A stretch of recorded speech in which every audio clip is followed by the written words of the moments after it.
Hey guys, it's Ben with Ben's Appliances. Today we are working on a General Electric dryer that is not heating. We've done videos on this before, so we're going to talk about replacing the heating element. The heating element in this is in a giant pan configuration. It's very expensive, but there is a new product on the market from Choice Parts that is just the inside heating element. It costs about half or less of the full heater pan. I want to show you how to access it, take the entire pan out, and then replace that Mica heater. The part is going to be in the description. So let's get into this video with the GE and get that replaced. First, move the dryer in such a way that you can access the rear of the unit. Next, there are two screws at the very bottom of the dryer that require a 1/4-inch hex head screwdriver to remove. One screw is on each side. Next, you need to push the console top rearward, and this does take some force. So I just tap on it with my fist on each side.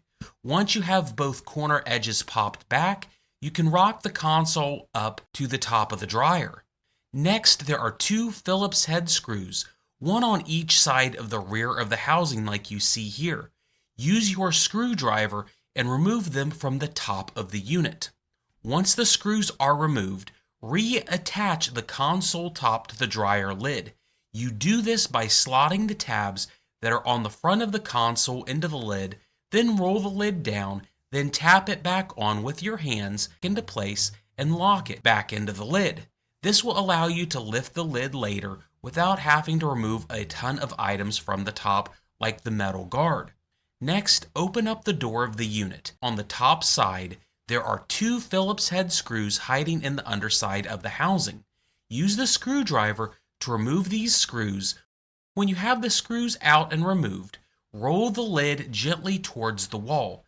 Be very careful and use the console top to rest the lid of the unit against a nearby wall. This will allow you to bypass a lot of the other teardown steps.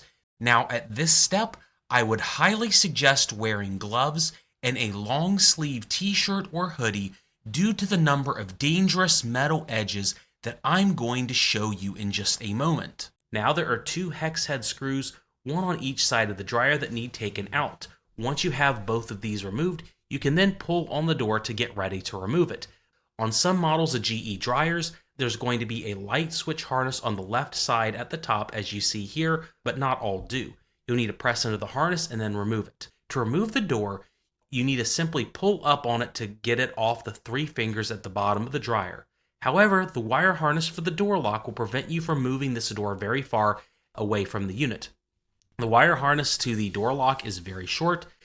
You can carefully move the door to the left side and then remove the harness, but the one way that may be a little bit easier is to angle the door forward and rest it on a heavy box or use a chain to hold the door at an angle so it doesn't fall too far forward off of those hinges at the bottom. This will give you access to the wire harness from the rear. Either way, you have to move the horribly designed plastic cover to the side, then press into the harness and remove the wire harness from the door switch housing. If you split the door to the side, it uninstalls the same way, and it's your choice on how to handle it though. But at either rate, once the harness is removed, you can remove the door and move it aside away from the unit. Now let's go ahead and take the drum to the dryer out. We have to remove the idler pulley first, which is directly behind the blower motor housing.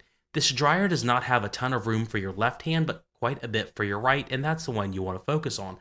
From the camera view on the inside to the right, this is what you're going to see. You can use your right hand to pull the pulley to the right, and the secret is if you pull far enough, there's a little tab on the motor mount of the unit that you can hold the idler pulley in place to remove the belt. The metal of the pulley can rest here, allowing you to have an easier time to release the belt from the idler. Here's another angle of that same action, but I didn't actually realize that this unit had that little mounting part. You want to make sure that the belt is removed from where the motor mount is, so even though it's loose, you need to move it away from that metal pulley that is on the motor. Otherwise, when you try to pull the drum out, it could snag on the belt mount like you see here. I was so focused on getting the right camera shots, I didn't realize that the belt was going to snag. Whoops. Again, note all the metal edges on this dryer. GEs are particularly bad among most brands, so I can't stress this enough. Gloves and long sleeves if possible. The sides, blower housing, and heating pan are all dangerous, and you just never know where you're going to find all kinds of metal in this machine. The Mica heater can be replaced with the plate still on, but I wanted to show you how to replace it with it off due to camera angles as well as the concern of sharp edges on the dryer. First, you need to remove all the wires around the pan. There are 2 sensors in the upper left corner, 1 in the upper right corner, then the wires to the heating element itself, the purple wire, and then the 2 blue ones on the side. Removing these with needle nose pliers or a flat blade screwdriver tends to be the easiest way. To remove the heater pan, then, there are 4 1/4-inch hex head screws that hold the entire pan in place located at the arrows. You're going to need to remove them, and as a note, some hex head drivers will be too fat to fit into the small gaps, so you want to use a thinner profile screwdriver for the step. Optionally, the screw heads, I believe, are combos with what looks like P2 or P3 Phillips heads, but I opted for the hex in this case.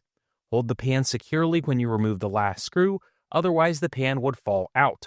Once that last screw's out, remove the pan to a flat surface to replace the heater. With the heater out of the dryer, the first thing you need to do is move the locking tab away from the heater. This single tab that you see here is what locks the entire element in place. It needs pulled away with pliers or a flat-bladed screwdriver. Once you have this done, rotate the pan counterclockwise to move the heater away from the retaining tabs in the slots in the pan itself that hold everything into place. This can be somewhat difficult due to warping and bending of the old heater system with its tabs. There are about 12 tabs that hold the heater in place, but when you turn it, it may liberate easily. Sometimes they can press into the heater like the locking tab to prevent it from moving counterclockwise. Once the heater has been rotated as far as it goes, go ahead and pivot the heater up and away from the pan. Usually you want to start on the opposite side of where the spades are. This one is a little bit more difficult to work with. It took me about 2 minutes to slowly work the heater out of the pan with working on the tabs too. Then take the new heater from Choice Parts, which does contain a mini manual, kind of getting you to this point and a little bit further.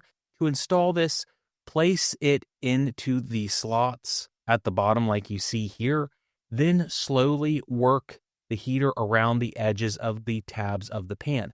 Once it's resting flush with the pan, rotate clockwise to lock. One key here, though, is just to ensure that the new heater is fully slotted against the sides of the pan as seen here. It should make it easier to ensure that all the tabs are in place. Seating the pan properly does take some time to slowly move each of the tabs in the way to make sure that it will all seat. It required me using the pliers a bit. Just make sure that you do not touch the heater wires that protrude from the base plate of the heater.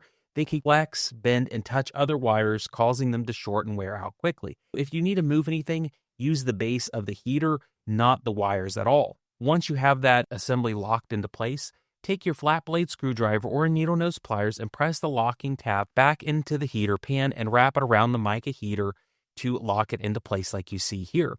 To reinstall the pan to the chassis, you need to install the 4 screws that are located in these areas. It's a bit easier to do without a video camera in the way. Once the first screw's in, you want to do the screw opposite from the one you started with while holding the pan. Once you have all 4 screws into place, reinstall the wires to the heater pans located and oriented like you see here.